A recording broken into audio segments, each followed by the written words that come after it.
Welcome to panacea आजकल। आज मैं आपके साथ डिस्कस करूंगी मई के फर्स्ट वीक के करंट अफेयर्स के बारे में। आइए देखते हैं हमारी आज की फर्स्ट न्यूज क्या है। हमारी आज की पहली न्यूज है एक ब्रिज के बारे में जिसको जम्मू एंड कश्मीर में बनाया गया है, जिसका नाम है अंजी खाद ब्रिज। इसकी स्पेशलिटी ये है कि ये ब्रिज केबल्स के ऊपर बनाया गया है। आप इस पिक्चर में भी देख सकते हैं कि ये जो ब्रिज है ये 100% केबल्स के ऊपर टिका हुआ है। तो क्योंकि ये पहली बार इंडिया में ऐसा ब्रिज बनाया गया है तो हमारे लिए एग्जाम पॉइंट ऑफ व्यू से एक इंपॉर्टेंट न्यूज हो जाती है। तो इसकी जो लेंथ है दैट विल बी 653 किलोमीटर्स और इसमें 96 ऐसी केबल्स को यूज किया गया है इसको सस्पेंड करके रखने के लिए। आगे हम बात करेंगे एक इंटरनेशनल सिविल एविएशन के रिलेटेड एक क्लाइमेट एक्शन एक लॉन्च किया गया है इंटरनेशनल लेवल के ऊपर। तो इंडिया भी 2027 से उसको ज्वाइन करने वाला है। इसका पूरा नाम रखा गया है carbon offsetting and reduction scheme for international aviation, जिसको हम शॉर्ट फॉर्म में कॉर्सिया भी कह सकते हैं।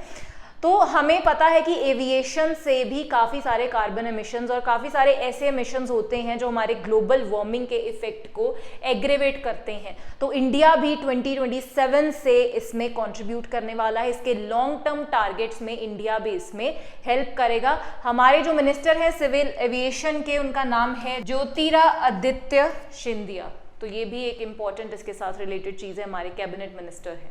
आगे बात करेंगे इंडिया की first international multi modal logistic park के बारे में। So logistic is basically related to warehousing and transportation things. तो ये जो इंडिया की पहली इंटरनेशनल ऐसी पार्क है इसको असम में अभी एस्टेब्लिश किया गया है।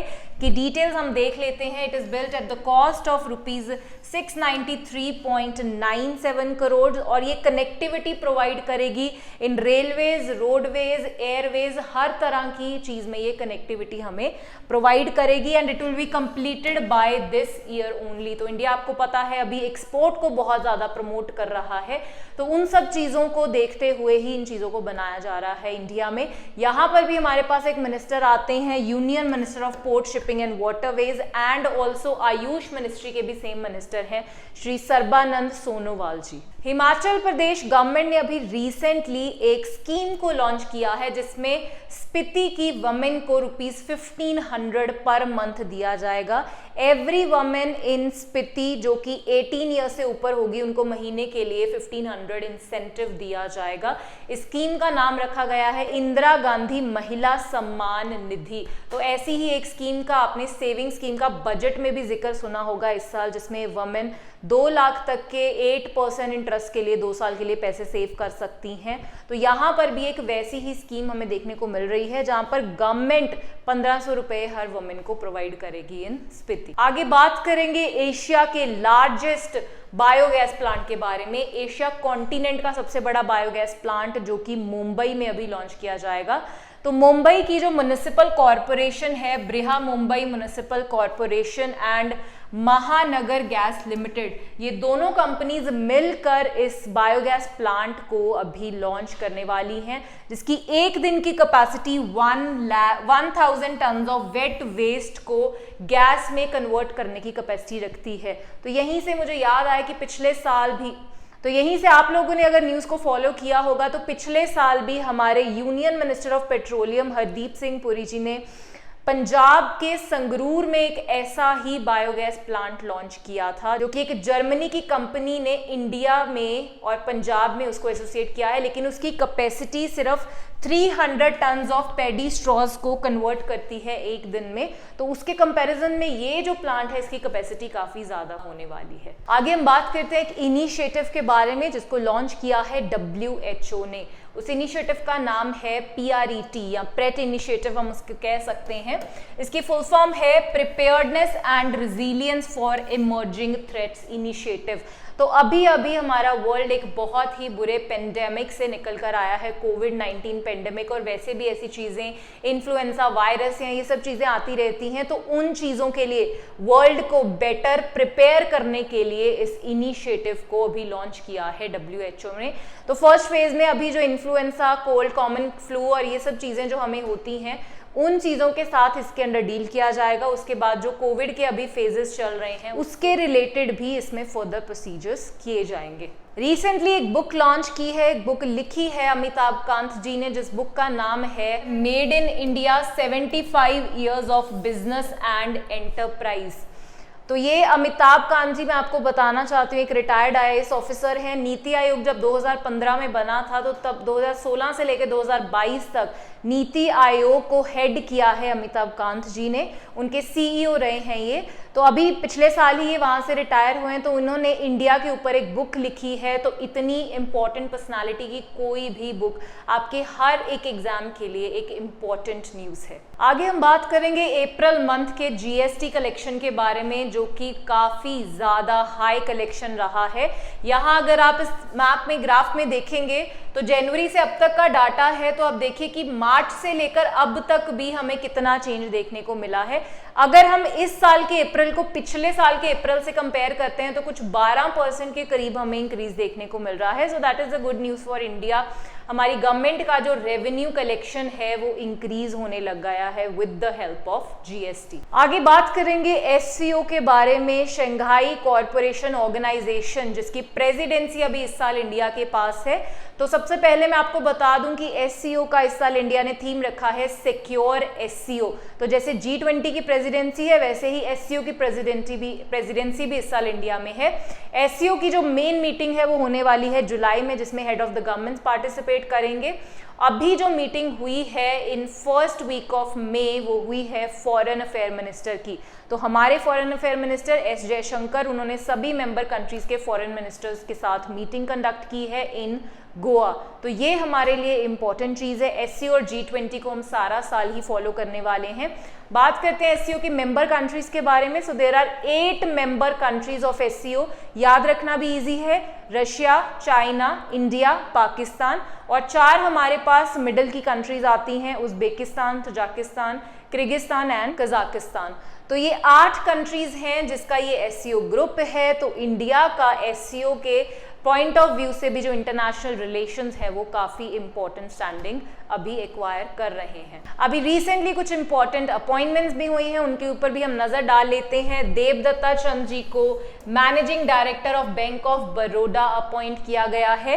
Then we have Rajneesh Karnataka, जिनको बैंक ऑफ इंडिया का न्यू एमडी अपॉइंट किया गया है। Then we have a very important news, World Bank के प्रेसिडेंट अजय बांगा जी को डिक्लेयर कर दिया गया है। आपने सुना होगा, काफ़ी टाइम से न्यूज़ में चल रहा है।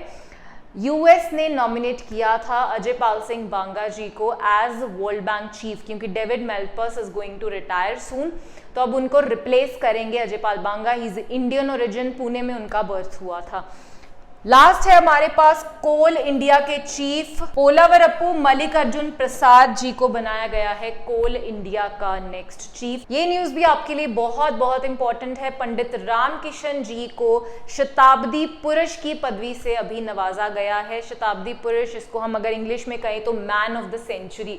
ही is 97 at this point of time, और वो एक बहुत इंपॉर्टेंट सोशलिस्ट हैं for the country of India. तो अभी उनको इंडिया ने डिक्लेयर किया है as man of the century. आगे हम बात करेंगे May 3, जो कि सेलिब्रेट किया जाता है as world press freedom day. तो उस प्रेस फ्रीडम डे को एक प्रेस फ्रीडम प्राइज दिया गया है 3 जर्नलिस्ट को, 3 ईरानियन फीमेल जर्नलिस्ट को। आप इस पिक्चर में भी देख सकते हैं। तो ये तीनों इम्प्रिजन रही हैं काफ़ी टाइम के लिए, क्योंकि ये ट्रुथफुल न्यूज़ डिलीवर करने में काफ़ी आगे रही हैं। इन्होंने बहुत सारे स्कैंडल्स और स्कैम्स को अनवील किया है। ईरान की कंडीशन को लोगों तक ये लेकर आई हैं, जिसके लिए इनको जेल भी हो गई थी। तो इनको रिकॉग्नाइज करते हुए अभी यूनाइटेड नेशंस और यूनेस्को ने इनको इस प्राइज से नवाजा है। और इनके नाम है नीलोफर हमीदी, इलाहे मोहम्मदी एंड नरगिस मोहम्मदी।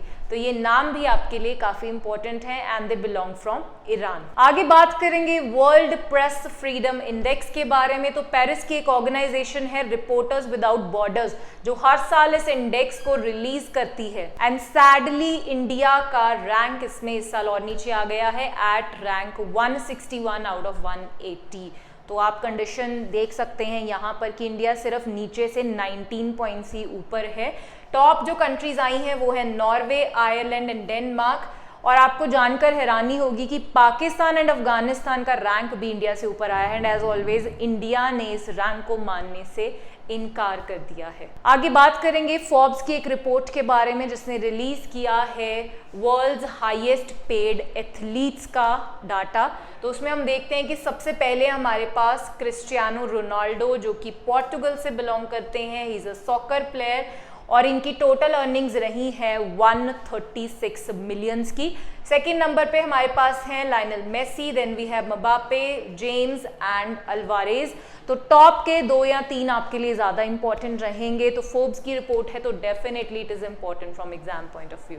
अभी रिसेंटली अप्रैल के लास्ट वीक में 25 to 30 अप्रैल हमारी बैडमिंटन एशिया चैंपियनशिप हुई थी इन दुबई, जहां पर इंडिया ने 52 इयर्स के बाद एक अवार्ड हासिल किया है। सात्विक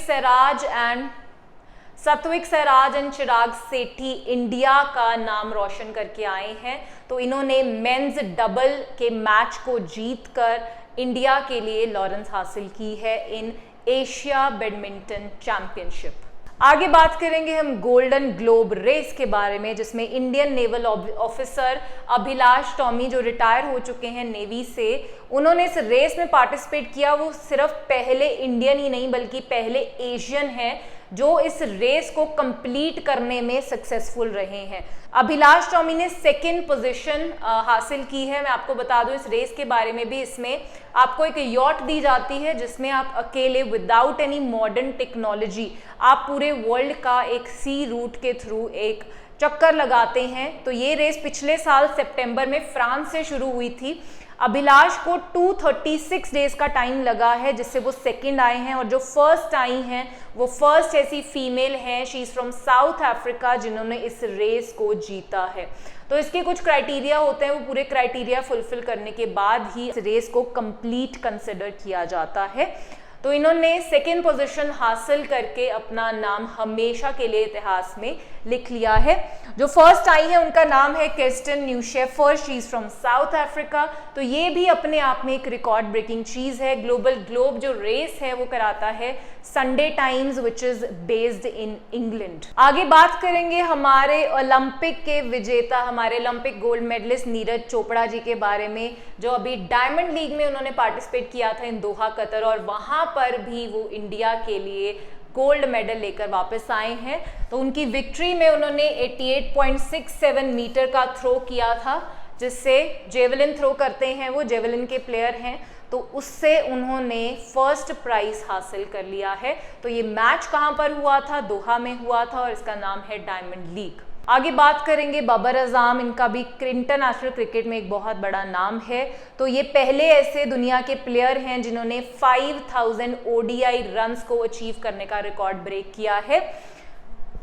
ODI का मैं आपको बता दूं, इट इज 1 डे इंटरनेशनल, वैसे आपको पता ही होगा।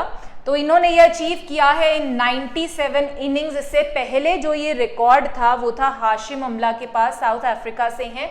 उन्होंने 5000 स्कोर्स को अचीव किया था 101 इनिंग्स में। तो इन्होंने ऑलमोस्ट 5-6 इनिंग्स से पहले ही उस रिकॉर्ड को ब्रेक कर दिया है। आगे हम बात करेंगे कुछ इंपॉर्टेंट डेज के बारे में। सबसे पहले हमारे पास वर्ल्ड प्रेस फ्रीडम डे, इसके बारे में हम पहले भी बात कर चुके हैं। 3 मई को मनाया जाता है, जिस दिन 3 ईरानियन जर्नलिस्ट को अवार्ड दिया गया। तो इस साल का जो हमारा थीम था वो था shaping a future of rights, freedom of expression and a driver for all other human rights.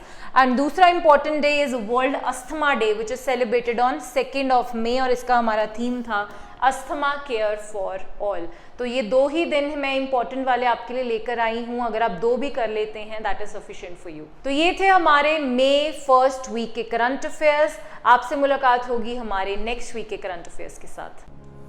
Panacea tutor लाया है एक एजुकेशन प्लेटफॉर्म जहां पर अलग अलग कोर्सेस जैसे कि IAS, PCS, UGC net, SSC और बैंकिंग एग्जाम्स के लिए ऑनलाइन और ऑफलाइन क्लासेस की सुविधा उपलब्ध है। Comprehensive coverage of all the subjects through quality video lectures है। एप्टीट्यूड का topic that is blood relation, uncles only daughter. He took the throne. तो जो थ्रोन पे एम्परर बैठते थे वो अपने साथ ले गए। Kohinoor diamond, the world famous Kohinoor diamond, वो भी मुगल ट्रेजरी से ले गए। फिर आया इकोनॉमिक प्रैग्मेटिज्म, यानी कि चाहे हमारे आपसे झगड़ा भी है तो भी हम आपसे व्यापार कर रहे हैं। जैसे चाइना है, हमारा झगड़ा होते हुए भी हम उससे व्यापार कर रहे हैं। PDF नोट्स और उनसे जुड़े हुए रिलेवेंट MCQs, साथ ही साथ comprehensive mock tests. So join Panisha Tutor for your successful and bright future.